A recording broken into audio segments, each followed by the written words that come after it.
Hi സുഹൃത്തുക്കളെ, farmers ഫ്രണ്ട്സിലേക്ക് എല്ലാവർക്കും ഒരിക്കൽ കൂടി സ്വാഗതം.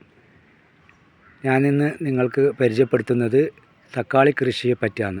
തക്കാളി കൃഷി A to Z കാര്യങ്ങളാണ് ഞാനിന്ന് പറഞ്ഞു വരുന്നത്. നമ്മൾ സാധാരണഗതിയിൽ രണ്ട് വിധത്തിൽ നമുക്ക് തക്കാളി ചെയ്യാവുന്നതാണ്.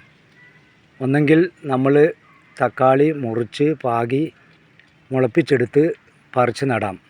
അതല്ലെങ്കിൽ നല്ല നഴ്സറിയിൽ നിന്നും നല്ല ഇനം ഹൈബ്രിഡ് തൈകൾ വാങ്ങി അത് കൃഷി ചെയ്യുന്നതാണ് ഏറ്റവും നല്ലത്. അതാണ് ഏറ്റവും ഉത്തമം. ഞാൻ അത്തരം തൈകൾ വാങ്ങിയാണ് എൻ്റെ കൃഷികൾ ചെയ്തിട്ടുള്ളത്. ഗ്രോ ബാഗ് നടുന്നതാണ് ഏറ്റവും നല്ലത്. എന്തെന്നാൽ ഗ്രോ ബാഗിലാകുമ്പോൾ കീടശല്യങ്ങൾ കുറയും. മണ്ണിലാകുമ്പോൾ ഒരുപാട് കീടശല്യങ്ങളുണ്ടാവും. അതിനാണ് നമ്മൾ ഗ്രോ ബാഗിലേക്ക് നടാൻ പോകുന്നത്. ഗ്രോ ബാഗിലേക്ക് നടുമ്പോൾ അതിന് പോട്ടി മിക്സായിട്ട് ചെയ്യേണ്ടത് ആലവളം, അതുപോലെ വേപ്പിൻ പിണ്ണാക്ക്, അതുപോലെ എല്ലുപൊടി, കുമ്മായം, ഇതൊക്കെ മിക്സാക്കി ചേർത്ത് ചെയ്യുന്നതാണ് ഏറ്റവും നല്ലത്. ഒരു ഗ്രോ ബാഗിൽ ഒരു തൈയോ അഥവാ രണ്ട് തൈയോ, വലിയ ഗ്രോ ബാഗാണെങ്കിൽ 2 തൈ വരെ നടാം. നമ്മൾ ഗ്രോ ബാഗിൻ്റെ സൈസ് 20, 20, 35 എന്നുള്ള സൈസാണെങ്കിൽ അതിൽ 2 തൈ വരെ നടാവുന്നതാണ്. അതിന് തക്കാളിക്ക് നമ്മൾ ദിവസം 2 നേരം നനച്ചു കൊടുക്കുന്ന ഏറ്റവും നല്ലതാണ്. ഞാൻ ഇന്നിപ്പോൾ ചെയ്യാൻ പോകുന്നത് ഇത് മുട്ടത്തോട് പൊടിച്ച പൗഡറാണ്. ഇതിങ്ങനെ ഇട്ട് കൊടുത്ത് ചെറുങ്ങനെ ഒന്ന് ഇളക്കി കൊടുക്കുന്നത് നല്ലതാണ്. എന്താണെന്ന് വെച്ചാൽ മുട്ടത്തോട് ഒരുപാട് കാൽസ്യ ഗുണങ്ങൾ അടങ്ങിയ ഒരു വളമാണ് മുട്ടത്തോട്. മുട്ടത്തോട് പൊടിച്ചത് ചെടികളുടെ വളർച്ചയ്ക്ക് ഏറെ സഹായകമാണ്. അതോടൊപ്പം തന്നെ അതിൻ്റെ അമ്ലഗുണം നിലനിർത്താനും മറ്റും അതിൻ്റെ pH ലെവൽ നിലനിർത്താനൊക്കെ വളരെ ഉപകാരപ്രദമാണ് മുട്ടത്തോട്. അതുപോലെ നമ്മൾ ശ്രദ്ധിക്കേണ്ടത് ഇതിൻ്റെ ഇങ്ങനെ വാടിയ ഇലകളൊക്കെ, താഴെയുള്ള ഇലകളൊക്കെ കട്ട് ചെയ്ത് കൊടുക്കുന്നത് നല്ലതാണ്. അതുപോലെ തന്നെ നമ്മൾ മറ്റൊരു കാര്യം ശ്രദ്ധിക്കേണ്ടത്, ഒരു തക്കാളി തൈയിൽ നിന്നും മറ്റൊരു തൈയിലേക്ക് കുറച്ച് ഒരു 2 അടി എങ്കിലും അകലം പാലിക്കുന്നത് നല്ലതാണ്. എന്തിനാണെന്ന് വെച്ചാൽ ഒരു തക്കാളി തൈക്ക് രോഗം വന്നു കഴിഞ്ഞാൽ മറ്റുള്ളതിനെ പകരാതിരിക്കാൻ വേണ്ടിയാണ് അങ്ങനെ ചെയ്യുന്നത്. അത് വളരെ ഗുണപ്രദമാണ്. അതേപോലെ തന്നെ ആഴ്ചയിൽ ഒരു പ്രാവശ്യം നമ്മൾ വളം കൊടുക്കുന്നത് നല്ലതാണ്. നമ്മുടെ വീട്ടിലുള്ള വളം കൊടുത്താൽ മതി.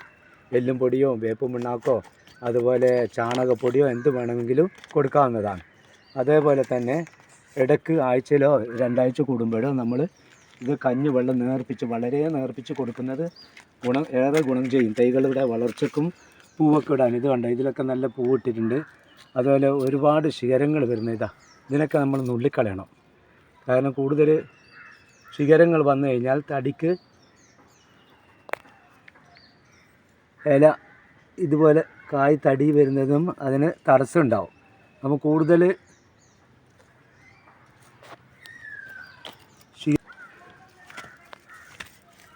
ബ്രാഞ്ചസ് വരാതെ സൂക്ഷിക്കുന്നത് നല്ലതാണ്. അതുപോലെ നമ്മൾ തക്കാളിൻ്റെ കൈകളൊക്കെ മുറിച്ചെടുത്ത് കഴിഞ്ഞാൽ അത് ഇതിൽ തന്നെ നമ്മൾ ഇതുപോലെ കട്ട് ചെയ്ത് കൊടുത്തു കഴിഞ്ഞാൽ അത് പൊത പോലെയായി. അതോടൊപ്പം തന്നെ നമ്മൾ ഇതിനെ താങ്ങി നിർത്താൻ ഇതുപോലെ കമ്പ് നട്ടു കൊടുക്കുന്നത് നല്ലതാണ്. ഇത് ഞാൻ എൻ്റെ വീട്ടിൽ ഗോൾഡൻ ബാമ്പു ചെയ്തിരുന്നു. ആ ഗോൾഡൻ ബാമ്പുവിൻ്റെ ശിഖരങ്ങൾ കട്ട് ചെയ്തിട്ടാണ് ഇതിന് വെച്ച് കൊടുക്കുന്നത്.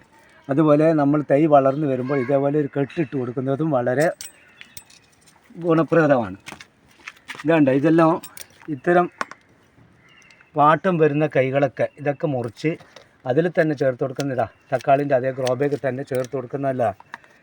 അതേപോലെ ഓരോ ടീസ്പൂൺ വീതം മുട്ടപ്പൊടി ഇങ്ങനെ ഇട്ട് കൊടുത്തിട്ട് ചെറുങ്ങനെ ഒന്ന് ഇളക്കി കൊടുത്താൽ മതി. ഇങ്ങനെ ചെയ്ത് കൊടുത്താൽ മതി. രാവിലെ വൈകുന്നേരത്ത് നമ്മൾ നിർബന്ധമായിട്ടും നനവ് ആവശ്യമുണ്ട്. അതുപോലെ തന്നെ തക്കാളിക്ക് ഏറ്റവും കൂടുതൽ വെയിൽ കിട്ടുന്ന സ്ഥലത്തെ തക്കാളി കൃഷി ചെയ്യാൻ പാടുള്ളൂ. നല്ല കാറ്റും വെളിച്ചവും ഒക്കെ കിട്ടുന്ന സ്ഥലത്തെ തക്കാളി കൃഷി ചെയ്യാൻ പാടുള്ളൂ. എന്തിനെന്നാൽ അതിന് സൂര്യപ്രകാശം നന്നായിട്ട് കിട്ടേണ്ട ഒരു ചെടിയാണ് തക്കാളി ചെടി. അതുപോലെ ജലാംശം വലിഞ്ഞു പോകുന്ന വിധത്തിൽ മാത്രമേ തക്കാളി നടാൻ പാടുള്ളൂ. പിന്നെ കാറ്റ് കിട്ടുന്ന സ്ഥലത്ത് നട്ട് കഴിഞ്ഞാൽ പരാഗണം നന്നായിട്ട് നടക്കും. ഇത് കണ്ടോ, ഇതിലൊക്കെ കായ്കൾ നന്നായിട്ട് പൂക്കളും കായ്കളൊക്കെ പിടിച്ച് തുടങ്ങിയിട്ടുണ്ട്. ഞാനിത് കൂടുതൽ വിളവെടുക്കാൻ സമയത്തുള്ളൊരു ടിപ്പും കൂടി നിങ്ങൾക്ക് ഇട്ട് തരുന്നതാണ്. കണ്ടോ, ഇതിലൊക്കെ നല്ല കായ്കൾ ഉണ്ടാകുന്നുണ്ട്, പൂക്കൾ കണ്ടോ. ഇതിനൊക്കെ ഞാൻ ചെയ്യുന്നത് വളം ഇതുപോലെ മുട്ടത്തോട് പൊളിച്ചത് ഒരു 2 ആഴ്ച കൂടുമ്പോൾ ഇങ്ങനെ ഇട്ട് കൊടുക്കും. അതുപോലെ ഒരു 10 ദിവസം കൂടുമ്പോഴെങ്കിലും നിർബന്ധമായും വളങ്ങൾ കൊടുത്തുകൊണ്ടേ ഇരിക്കണം. ഉള്ള വളം എന്തെങ്കിലും വേപ്പും മണ്ണാക്കാനും വേണ്ടില്ല, എല്ലുപൊടിയായാലും വേണ്ടില്ല, ചാണകപ്പൊടിയായാലും വേണ്ടില്ല. അതുപോലെ തന്നെ നമ്മൾ തക്കാളിക്ക് കൊടുത്തുകൊണ്ടിരിക്കുന്നത് കുമ്മായം ഒരു 10 ദിവസം 15 ദിവസം ഇടവിട്ട് കുമ്മായം കലക്കി ഒഴിച്ചു കൊടുക്കുന്നത് നല്ലതാണ്. കാരണം ഇതിലെ മണ്ണിലെ പുളിപ്പ് മാറ്റാനും നല്ല ഓജസ്സോടുകൂടി തക്കാളി തൈകൾ വളരാനും അത് ഏറെ സഹായിക്കുന്നതുണ്ട്. ഞാൻ കണ്ടു വന്നിട്ടുള്ള ഞാൻ ചെയ്യുന്ന കൃഷിയിൽ അതാണ് ഉപയോഗിക്കുന്നത്. ഇതുണ്ടോ, ഇതിലൊക്കെ ഇതാ പൂക്കളൊക്കെ ഉണ്ടായിട്ടുണ്ട്, ഇതാ കായ്കളൊക്കെ ഇട്ട് വരുന്നത്. ഇതിപ്പോൾ ഏകദേശം 2 മാസം പ്രായമായി വരുന്നതേ ഉള്ളൂ. ഇതുണ്ട്, ഇതിലൊക്കെ ഇതാ ചെറിയ ചെറിയ കായ്കളൊക്കെ ഉണ്ടായി തുടങ്ങിയിട്ടുണ്ട്.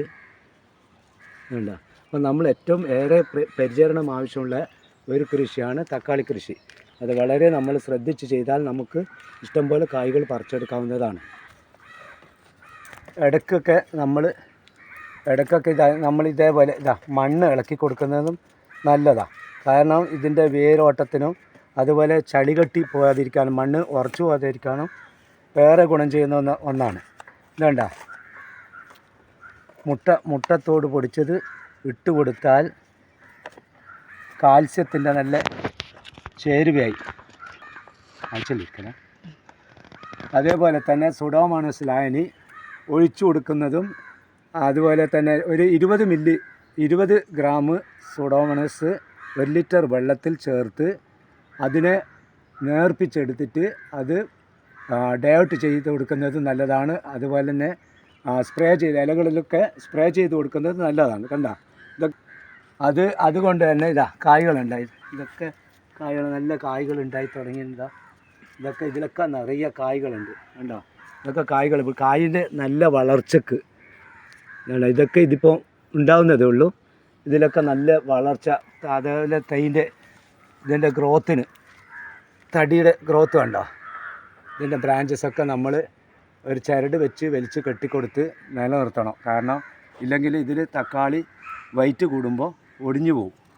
അതേപോലെ തന്നെ ഇതുണ്ട്, ഇത്തരം ബ്രാഞ്ചസ്, അനാവശ്യമായ ബ്രാഞ്ചസുകളൊക്കെ നമ്മൾ കട്ട് ചെയ്ത് കൊടുക്കുന്നത് കൂടുതൽ കായ്കൾ ഉണ്ടാകാനും ഉണ്ടായ കായ്കൾക്ക് തൂക്കം കിട്ടാനും വണ്ണം വെക്കാനും ഏറെ സഹായം ചെയ്യും. അതുപോലെ നമ്മൾ ശ്രദ്ധിക്കേണ്ട മറ്റൊരു കാര്യം, കൂടുതലായിട്ട് നമ്മളിതിന് വെള്ളം നനക്കാൻ പാടില്ല. കൂടുതൽ വെള്ളം നനച്ചു കഴിഞ്ഞാൽ, നനവ് കൂടുതലായി കഴിഞ്ഞാൽ തക്കാളി വിണ്ട് കീറും. നമ്മളത് സാധാരണ നമ്മൾ കണ്ടുവരുന്ന ഒരു കാര്യമാണ് തക്കാളി വിണ്ട് കീറി പോകുന്നത്.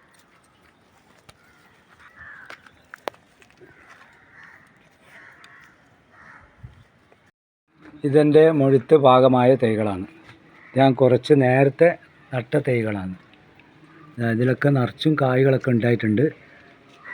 ഹൈബ്രിഡ് തൈകൾ കൊണ്ടുള്ള ഗുണം ഇതാണ്, അതിൽ കായ്ക്കുന്ന കായ്കളൊക്കെ നന്നായിട്ടുണ്ടാവും. അല്ല, നല്ല കായ്കളാണ്, നല്ല കൊലകൊലയായിട്ട് നല്ല ഓരോ നെട്ടിലും 5ഉം 6ഉം തൈകളൊക്കെ ഉണ്ടാകും. നല്ല വലിപ്പമുള്ള കായ്കളാണ് ഒക്കെ. കായ്കളൊക്കെ നല്ല വലിപ്പം കണ്ടോ, നല്ല വലിപ്പമുണ്ട്. അപ്പോൾ എൻ്റെ ചാനൽ കാണാത്തവർ സബ്സ്ക്രൈബ് ചെയ്യുക, സപ്പോർട്ട് ചെയ്യുക, ലൈക്ക് ചെയ്യുക, ഷെയർ ചെയ്യുക. കാണാത്തവരുണ്ടെങ്കിൽ ചെയ്യാത്തവരുണ്ടെങ്കിൽ സബ്സ്ക്രൈബ് ചെയ്ത് സഹായിക്കുക. കണ്ടോ, നമ്മൾ തിരഞ്ഞെടുക്കുമ്പോൾ നല്ല തൈകൾ തന്നെ തിരഞ്ഞെടുത്താൽ നല്ല മുഴുത്ത കായ്കളൊക്കെ നമുക്ക് കിട്ടും. ഓക്കെ, എല്ലാവർക്കും ഗുഡ് ബൈ.